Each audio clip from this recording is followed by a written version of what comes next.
Praise the Lord. Daily Bible में आप सभी का स्वागत है। आज का पहला पाठ है गलातियों के नाम अध्याय 1 पद संख्या 13 से 24। आप लोगों ने सुना होगा कि जब मैं यहूदी धर्म का अनुयायी था तो मेरा आचरण कैसा था। मैं ईश्वर की कलीसिया पर घोर अत्याचार और उसके सर्वनाश का प्रयत्न करता था।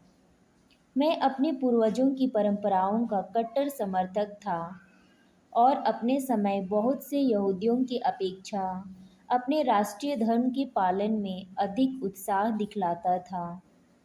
किंतु ईश्वर ने मुझे माता के गर्भ से ही अलग कर लिया और अपने अनुग्रह से बुलाया था।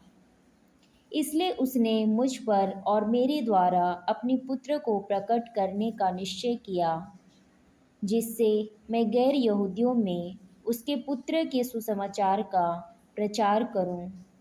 इसके बाद मैंने किसी से परामर्श नहीं किया और जो मुझसे पहले प्रेरित थे उनसे मिलने के लिए मैं यरूशलेम नहीं गया, बल्कि मैं तुरंत अरब देश गया और बाद में दमिश्क लौटा। मैं 3 वर्ष बाद कैफस से मिलने यरूशलेम गया और उनके साथ 15 दिन रहा। प्रभु के भाई याकूब को छोड़कर मेरी भेंट अन्य प्रेरितों में किसी से नहीं हुई। ईश्वर मेरा साक्षी है कि मैंने आपको जो लिखा है वह एकदम सच है। इसके बाद मैं सीरिया और किलिकिया प्रदेश गया।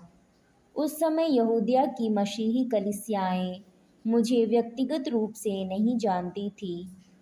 उन्होंने इतना ही सुना था कि जो व्यक्ति हम पर अत्याचार करता था वह उस विश्वास का प्रचार कर रहा है जिसका वह सर्वनाश करने का प्रयत्न करता था, और वे मेरे कारण ईश्वर की स्तुति करती थी।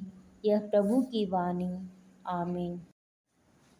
आज का सुसमाचार है संत लूकस अध्याय 10 पद संख्या 38 से 42। ईसा यात्रा करते करते एक गांव आए और मार्था नामक महिला ने अपने यहाँ उनका स्वागत किया।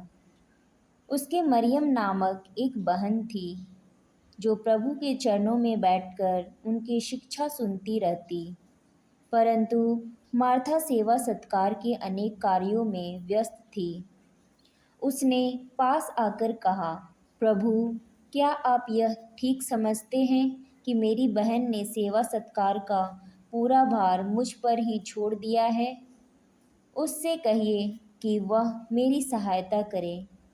प्रभु ने उसे उत्तर दिया, मार्था, मार्था, तुम बहुत सी बातों के विषय में चिंतित और व्यस्त हो, फिर भी एक ही बात आवश्यक है। मरियम ने सबसे उत्तम भाग चुन लिया है, वह उससे नहीं लिया जाएगा।